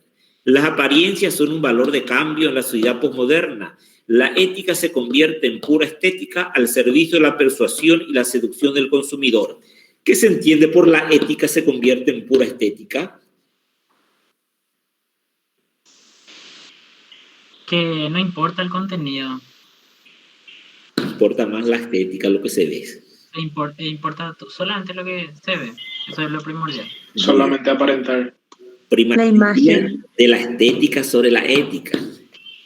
En mi época dábamos en el colegio una materia que se llamaba cívica y moral. Y en moral damos bastante la ética, que se sacó de los contenidos. Porque ya es del viejazo eso para la sociedad posmoderna que nos interesa. Se le valora más aquel corrupto que aquel humilde, ético trabajador que con el esfuerzo va sacando adelante su familia. Entonces, para la persuasión y la seducción de todo esto, hay un cambio en la filosofía. En cambio, los griegos, Platón, la belleza perfecta, Para el hombre perfecto en la antigua Grecia iba de la mano. Se valoraba, la belleza implicaba una belleza externa y una belleza interna. La belleza externa era la estética y la belleza interna la ética. Son dos disciplinas que ellos crearon. Entonces debe haber una armonía entre la ética y la estética para configurar el hombre perfecto. Hoy en día solamente la estética se prioriza. El imperio de lo efímero en el paraíso del cambio. Todo cambia, todo es pasajero en este mundo. Los restaurantes de comida rápida son el emblema de la posmodernidad, fast food en un concepto que representa toda una filosofía de vida. La prisa ha invadido nuestro estilo de vida y el tiempo nos parece un bien escaso. Y esto, cuando van a una gran ciudad o van a un gran aeropuerto, la gente viene las apuradas, se atropellan todos, nadie le mira a nadie, el ritmo posmoderno. Me siento y miro cómo la gente se apura por abordar su avión, bajar, ver dónde va a salir, qué hacer, a 1000 por hora. Ya uno se pone a pensar, a reflexionar. Mitificación del placer, una ideología utilitarista y pragmática, la posmoderna. Se asienta en una ética de corte hedonista. Para muchas personas, la satisfacción de la emotividad, incluso la autorrealización personal, pasan por la acumulación de bienes. Y esos bienes le dan felicidad, entre comillas, consumir. Epicuro, aquel gran pensador en la antigüedad, decía: quien un día se olvida de lo bien que lo ha pasado, se ha hecho viejo ese mismo día. Esta afirmación del pensador plasma su filosofía basada en la búsqueda del placer y la huida del dolor. En su planteamiento hedonista, Epicuro propone evitar las preocupaciones vitales que él resume en 3 temores: a los dioses, a la muerte y al futuro. Ya en la filosofía antigua habían los estoicistas y los epicureístas. Los estoicistas decían que en el esfuerzo, en el sacrificio, en la perseverancia está la felicidad. Los epicureístas, lo contrario. Entonces buscan el placer, la huida del dolor, la huida del esfuerzo. ¿Por qué tanto esfuerzo? ¿Por qué tanto sacrificio? El temor era los dioses, la religión, porque la religión implicaba un estilo de vida que uno tenía que asumir. Tenían miedo al futuro. Entonces en el epicureísmo están las bases filosóficas de la posmodernidad. Y en el estoicismo están las bases filosóficas de la modernidad. Culto al cuerpo y mitificación de la juventud. El modelo de vida que se propone en esta sociedad multimedia en la exhibición de una juventud con cuerpo de diseño. Uno de los profesionales que más se están ganando hoy en día son los cirujanos plásticos a partir de los años 80. Cirujanos plásticos, los nutricionistas, los personal training. Culto al cuerpo y mitificación de la juventud. El relativismo moral que dijimos. Algunos críticos, como Noam Chomsky, un gran filósofo de finales del siglo pasado norteamericano, un gran analista de la sociedad, han interpretado que la sociedad posmoderna es sinónimo de relativismo moral y contribuye a la conducta desviada. Los escritores culturalmente conservadores como Charles Colson se caracterizan por tender a mirar con recelo en la era posmoderna como ideológicamente agnóstica y repleto de relativismo moral o ético, situacional. John McDowell y Hofstadter ofrecen la siguiente definición de posmodernidad: una cosmovisión caracterizada por la creencia de que la verdad no existe en ningún sentido objetivo, sino que se crea en lugar de descubrirse, y cada uno se crea su verdad. Nadie es dueño de la verdad. Creada por la cultura específica y existe solo en esa cultura. Cada cultura tiene su verdad. Por lo tanto, cualquier sistema o declaración que intente comunicar la verdad es un juego de poder, un esfuerzo por dominar a otras culturas. Yo tengo mi verdad, vos no tenés que decirme lo que yo tengo que hacer. Bueno, vamos a ver ahora el decálogo de la modernidad. En este decálogo de la modernidad vamos a hacer una comparación de la arquitectura moderna y de la arquitectura posmoderna, que son dos contrapuestos. ¿Quién está a favor de la tradición y quién está en contra de la tradición? ¿Moderno o posmoderno? Cuando hablo de tradición, hablo de la historia, de las arquitecturas vernaculares, de las costumbres. Yo estoy a favor de la tradición, de contemplar más que nada el contexto. Y si se implementó en algún momento es porque funcionaba también. ¿Y quién está a favor de la tradición? ¿Moderno o posmoderno, entonces? Así vos vas a hacer. Moderno. Posmoderno. Posmoderno. Lo moderno negaba la tradición, la historia. Cierto. Lo posmoderno, ya a partir de los años 50 comienza todo esto. El movimiento moderno reaccionó violentamente contra la tradición ecléctica del siglo XIX, contra el historicismo, porque no daba posibilidad de avanzar, de progresar, evolucionar la arquitectura. Ya este gran pintor vanguardista ruso, Malevich, decía que la vida debe ser purificada del desorden del pasado eclecticismo. Hablaba de un eclecticismo parasitario que no permitía avanzar el arte. No permitía desarrollar su normal evolución. En cambio, Billy Johnson, el gran defensor luego de la posmodernidad, uno de los conversos al posmodernismo en los años 60, manifestó: yo me he hecho mayor y estoy aburrido.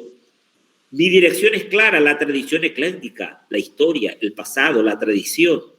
Intento recoger lo que me gusta a lo largo de la historia, hacer una arquitectura collage, volver otra vez hacia el eclecticismo que descartó la modernidad.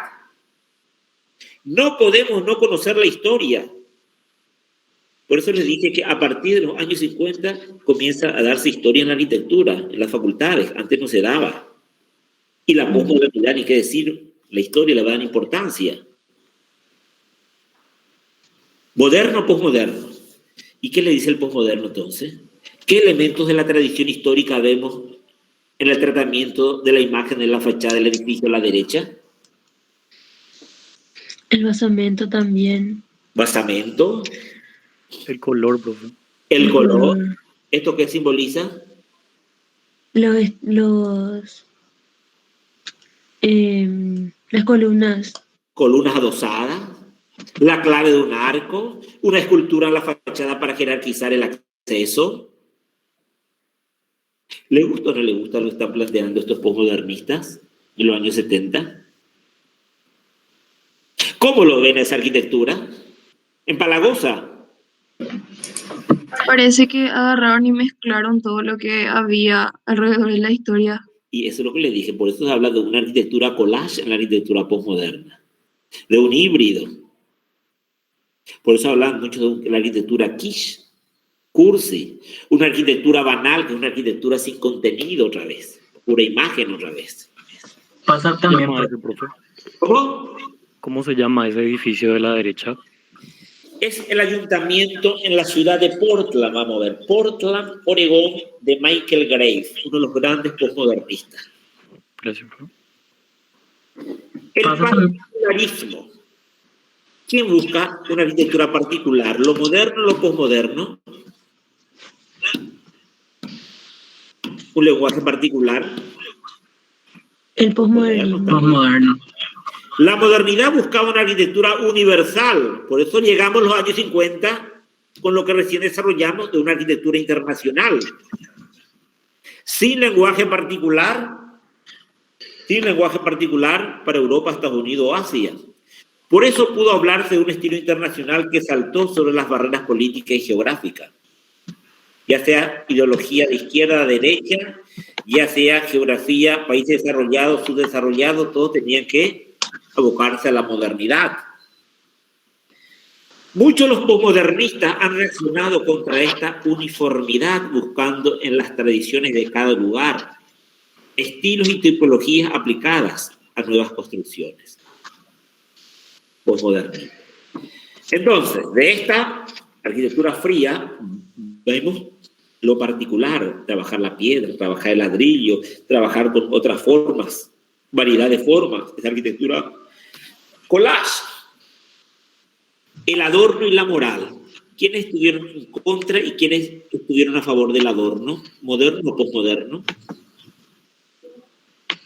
Postmoderno. A favor. A favor. Desde que Adolf Loos proclamó la naturaleza delectiva del ornamento, en su famosa publicación de principios del siglo XX, todos los arquitectos modernos se convirtieron en inmoral, o veían inmoral, antiético disfrazar sus estructuras, sus volúmenes con decoración añadida. Pero el que va a volver a revalorizar el ornamento, el adorno en los 60 será Robert Venturi. Va a comenzar nuevamente a trabajar con la epidermis de los edificios y va a decir, el decorado no era algo malo, ¿por qué no pecar adornando sin complejo? ¿Por qué tener miedo de volver a decorar? Porque el decorado le va a dar otra vez individualidad y variedad, heterogeneidad a los nuevos planteamientos arquitectónicos que no le dio la arquitectura moderna. Volvemos otra vez al edificio, los decorados. Esta es una de las últimas obras que hizo Adolf Loos, una de las últimas viviendas. Se vuelve a este collage de cosas. Pero es entretenido o divertido el postmodernismo. Muchos dicen que es entretenido y divertido. Porque la arquitectura tiene que hacer alegrar a la gente, no tiene que hacer aburrir a la gente. Objetividad frente a la intuición. El arquitecto moderno era objetivo, porque era una arquitectura racional, funcionalista. Había unos criterios para diseñar. El arquitecto moderno sería una especie de ingeniero especializado en concebir máquinas para habitar. El estudio científico, las necesidades típicas debía conducir a un diseño objetivo que no fuese deudor de la intuición. El arquitecto postmoderno se deja llevar más por la intuición, por su sensibilidad. Actúa más como un artista antes como un arquitecto en el momento de diseñar. Si tanta ciencia ha producido tal desastre, edificio aburrido, tal vez dirán los postmodernos, si se trabaja con la intuición creadora como un artista plástico, aparentemente caprichosa, contribuye a remediarlo, esa arquitectura aburrida. Una vista otra vez ahí vemos de Las Vegas. Banal. ¿Qué es algo banal? Algo sin valor. Algo sin valor. Algo superficial. Superficial. ¿Y qué es banal? Esto que estamos viendo abajo. Fachada, fachada. La arquitectura moderna se presentó como algo serio y solemnemente importante en su momento. En ningún lugar llegó la felicidad prometida con la nueva arquitectura moderna como salvadora del hombre, la crítica que hicieron los postmodernos. En cambio, los postmodernos, como les dije, bromean con su trabajo, hacen chistes, ya que no intentan salvar, sino que la ciudad sea más divertida, que su arquitectura sea más divertida, más variada. Demasiado serio está la casa de Gropius, demasiado serio esta casa que hizo Le Corbusier para la exposición de arquitectura en Weissenhof en el 27. Esto, fíjense cómo este postmodernista comienza a jugar. Una columna imponente, formas variadas, grandes sillares, arcos de medio punto, muro de vidrio, formas puras, un collage de cosas. Y esto parece algo de mal gusto. O estas viviendas de Gehry. Hay mucha ironía aquí, como si fuera que pasó un terremoto por aquí, pero es la arquitectura que te divierte y atrae, seduce y te gusta. Y vas a sacar fotografía y vas a querer entrar por dentro, ver cómo es. Arquitectura de la imagen. Pasa también, profe, que cada uno lleva a un extremo su postura. Sí, demasiado extremista. Porque cuando llegan a ese extremo, en su postura formal o tecnológica, de repente, como tiene más publicidad por las revistas especializadas, se le promociona más y a través, cuando más se le promociona por esa arquitectura supuestamente innovadora, entonces el arquitecto ahí se va posesionando más en el mercado su obra y su estatus. Profe, sí. Y ahí entramos en la parte de relativismo, o sea, la relatividad que para uno es algo y otros diferentes, o sea, diferentes pensamientos y gustos. Por eso le digo, si ustedes se meten en el contexto norteamericano, en la sociedad norteamericana mucho más libre y abierta, gusta esto a ellos. Eso surgieron más bien en el contexto norteamericano, estas dos arquitecturas que estamos viendo. Nosotros tenemos una mentalidad más conservadora. Esto nos está chocando, nos parece un pastiche, un popurrí de cosas sin sentido. Nos vamos yendo más hacia la sobriedad, hacia la modernidad, hacia el ángulo recto, los volúmenes puros, porque no estamos acostumbrados a ver esto y nos choca. No es de nuestra sociedad, no es de nuestra sensibilidad estética. Materiales. Los modernos siempre se abocaron en trabajar con los nuevos materiales que le proporcionó la revolución industrial. Hormigón, acero, vidrio. No querían saber nada de la piedra, el ladrillo y la madera porque era el material que evocaba al pasado, al historicismo. Los postmodernistas, en cambio, van a trabajar con todo tipo de material, van a trabajar con los materiales de la modernidad, van a trabajar con materiales propios del lugar, van a investigar otra vez técnicas artesanales de la arquitectura vernacular de cada lugar. Va a haber una variedad. O sea que esto de la modernidad, bueno, vamos a trabajar en ladrillo, hay mucho ladrillo. La arquitectura de la tierra.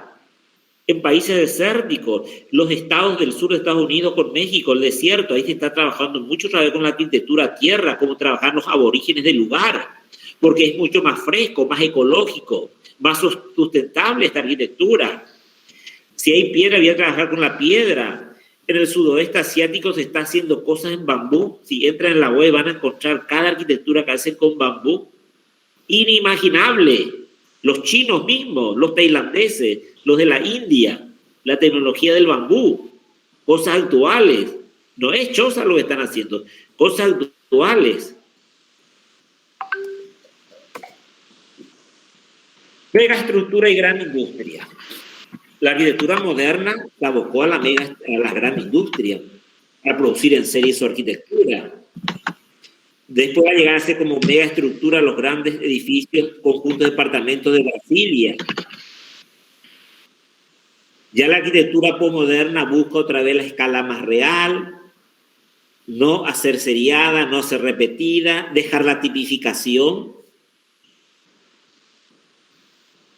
Las grandes naves industriales de Peter Behrens al principio del siglo XX, los grandes edificios de apartamentos que ella propuso para el plano urbanístico del centro de París, Le Corbusier, edificios de planta cruciforme en altura. La arquitectura posmoderna busca más la escala del hombre. La arquitectura y la ciudad.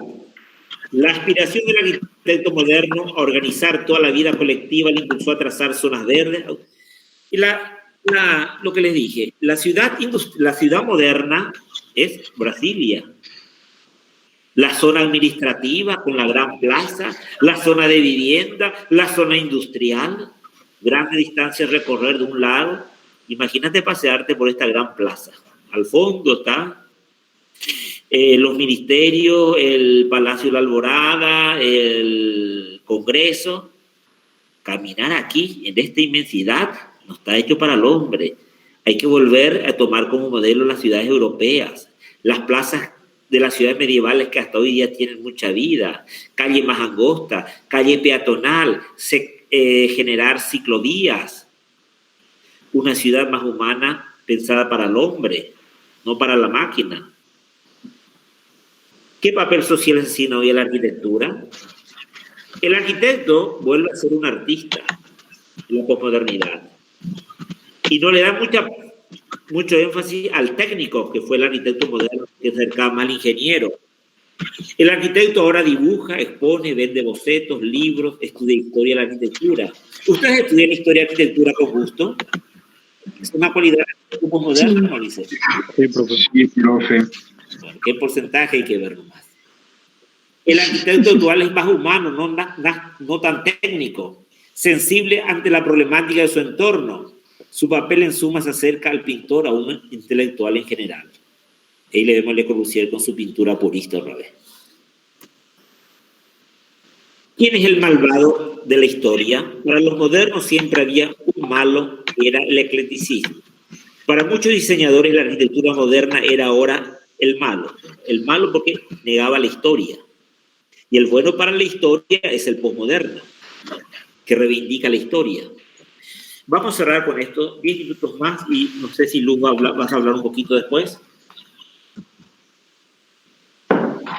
Profesor, lo Lo que quería recordarle a los alumnos que tenemos nuestra primera evaluación la próxima clase. La misma va a estar conteniendo todos los contenidos que se desarrollaron hasta la fecha.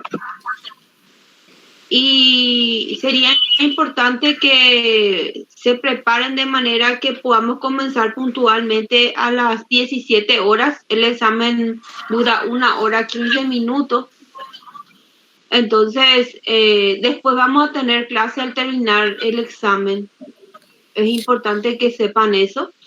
La fecha no tenemos cuestionario hoy.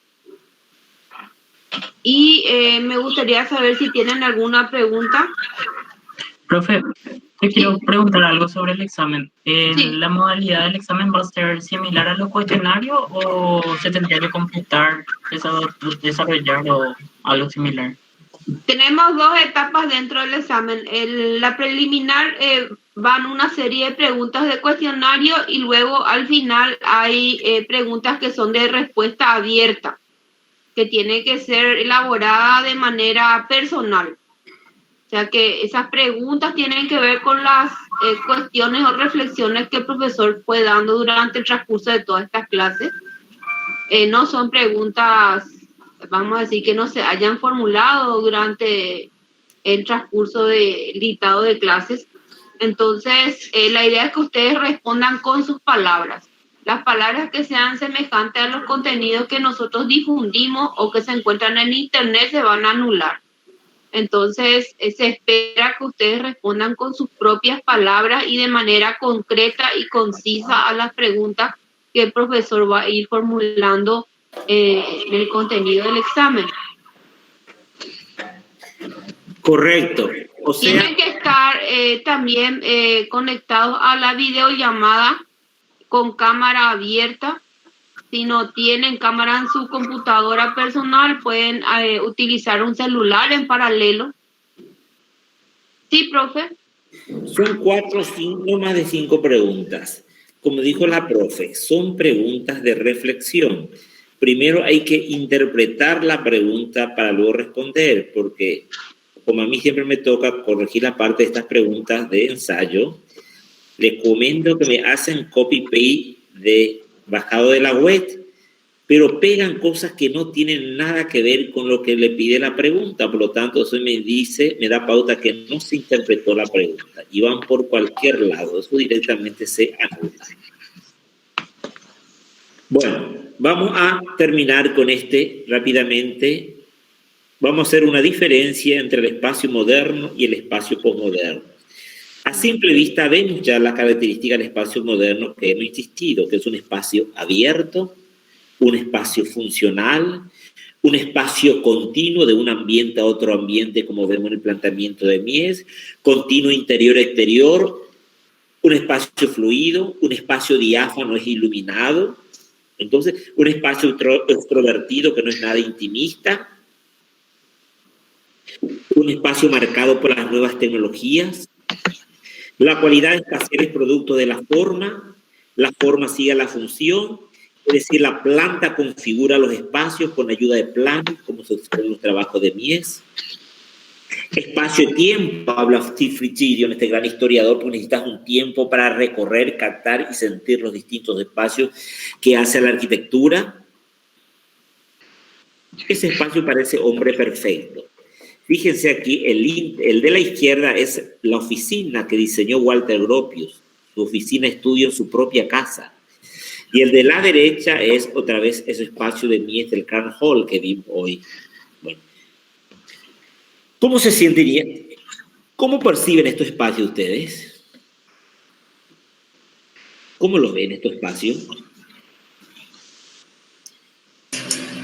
Amplios, espacios libres, como limpios. Amplios.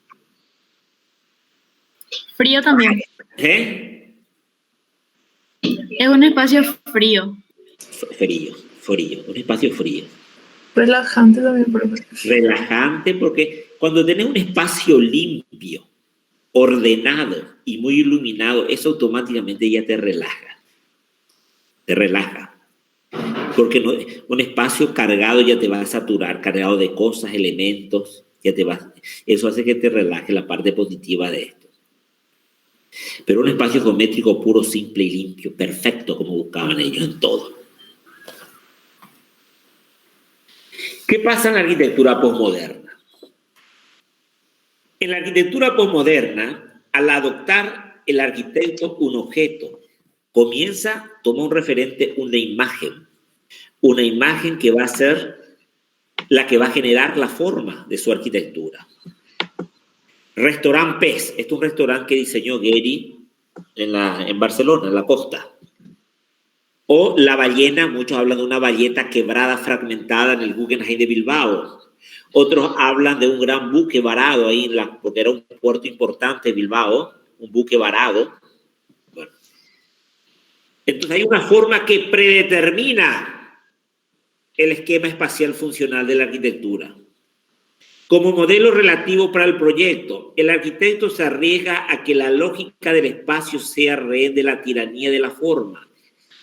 El arquitecto se arriesga a que hay una lógica del espacio para que sea funcional, pero este espacio es rehén de la tiranía de la forma. Entonces este espacio tiene que adaptar a esa tiranía de la forma, porque se empezó de la forma. No se empezó con la arquitectura moderna del diseño de la planta funcional que va a generar el alzado directamente y la volumetría. Aquí al revés. El arquitecto toma como referencia algunas imágenes de su entorno. La referencia o apropiación de cosas materiales u otros hablan más de la forma que del espacio en la arquitectura postmoderna, porque la forma hace la imagen que estamos hablando. Condiciona la autonomía del pensamiento espacial.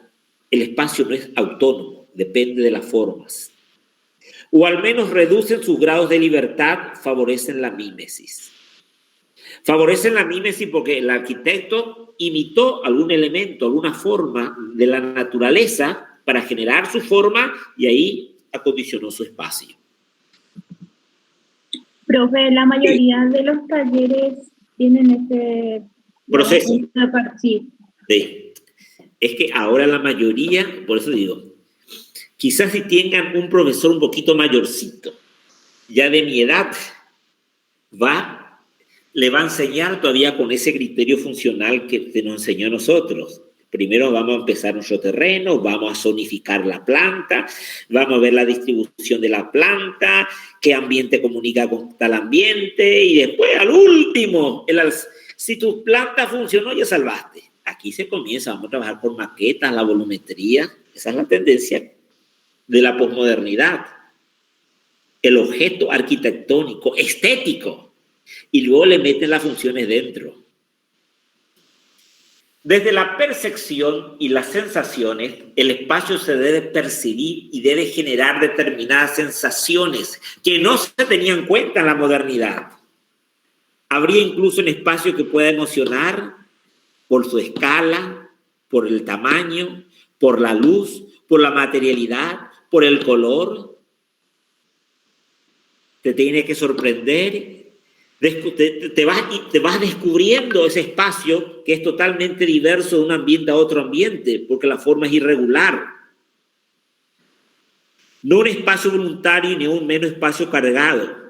Se entraría en una dinámica de espacios que evocan, extraen claves o se argumentan desde otros espacios conocidos o de una lectura intencionada y selectiva. Cuando recorres las obras de Gehry, miras arriba, abajo, al costado, todo es una variedad de espacios que va generando. O cuando recorres la obra de los desconstructivistas, cómo juegan por dentro, porque están priorizando los dos la forma. Y te atrapa estos espacios, porque no sabes por dónde mirar. Y te incita, como les dije, a recorrer y descubrir cómo es aquel nivel, a aquel otro nivel, por dónde se ilumina, por dónde entra aquella luz. Te crea como una serie de misterio, de incertidumbre. En el otro, vos mirás aquí y ya ves todo. Por eso dijiste, te tranquiliza. Te genera una armonía interna. Te produce calma. Porque el orden, lo vertical, lo horizontal y la regularidad te genera orden, una armonía interna en tu percepción visual. Aquí no. Esto te atrapa, te seduce, te asusta. Un espacio más iluminado, otro en penumbra, otro más oscuro.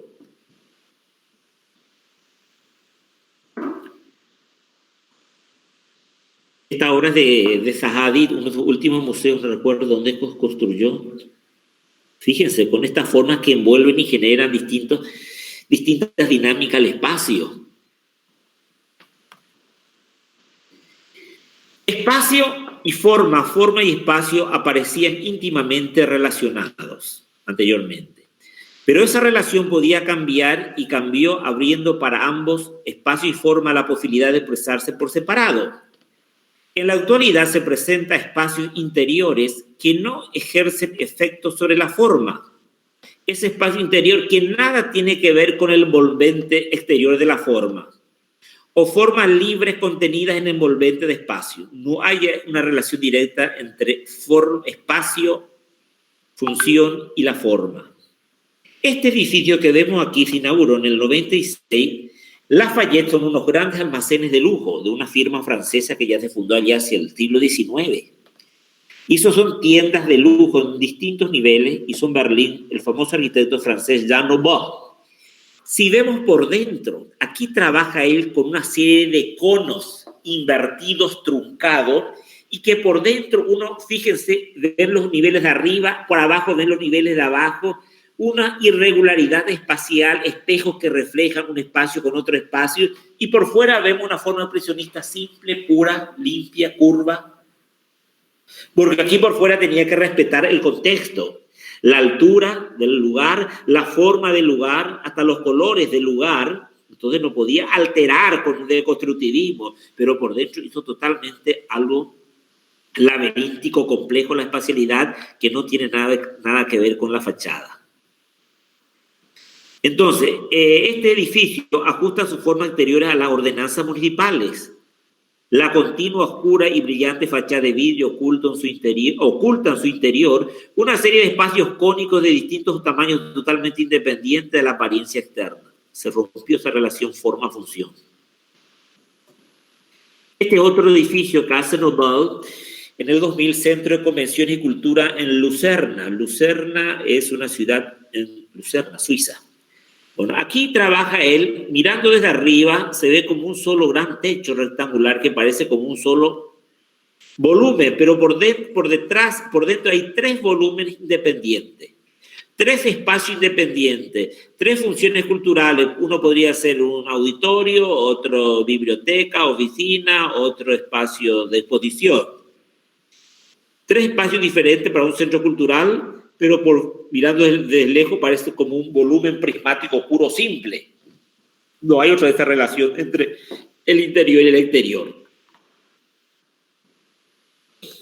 En lugar de seguir un proceso de proyecto segmentado, planta, sección, alzado, para llegar como resultado a una forma o un espacio, se puede pensar directamente en cómo ha de ser la forma primero, o el espacio, y a partir de ello entender y usar el proyecto, los planos como instrumento de verificación, descripción y manual de instrucción constructiva. Entonces parte y por dentro le metes los espacios prácticos.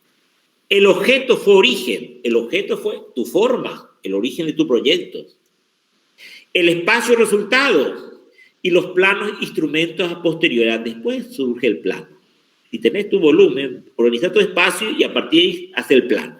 Antes comenzaba con tu plano, la planta.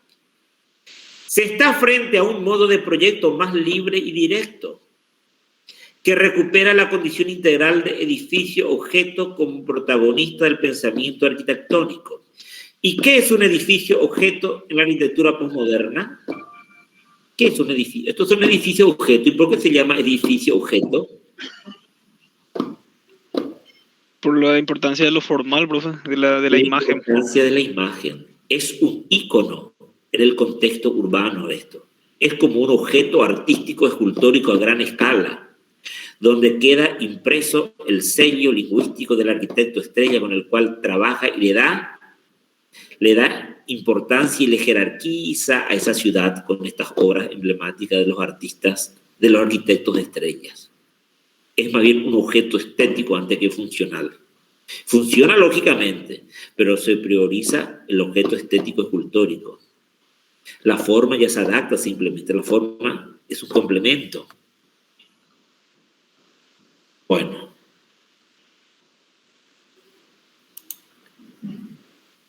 Luz, ¿que dejamos aquí o vas a hablar algo más?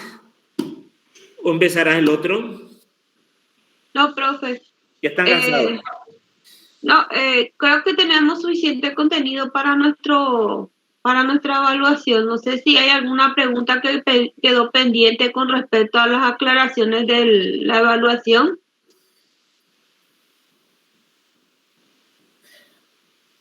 ¿Alguna pregunta, Mauricio?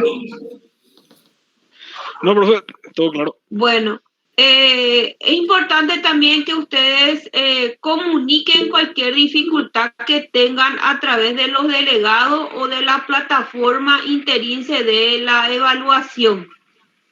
Quien tiene una dificultad tiene que comunicar enseguida por nuestro sistema de reglamento. No se admite que un alumno diga, resulta que me quedé sin luz y comunica después de 48 horas. Importante es que sean bastante serios y avisen si hay alguna dificultad. Gracias a Dios hasta el momento no tuvimos grandes problemas con la plataforma durante las evaluaciones, pero considerando nuestro reglamento, eso es lo que rige, que tienen que estar conectados a cámara. No se admite que el alumno converse o se cambie de sitio durante el examen. Tampoco puede estar usando audífonos. Entonces, es importante que sean conscientes que es una evaluación seria la que estamos haciendo, por lo tanto, tiene un cierto rigor en el hecho de estar dando examen con cámaras abiertas. Esto queda como registro dentro de la plataforma. Se graba el examen. Bueno, nos vemos, chicos. Hasta luego, profes.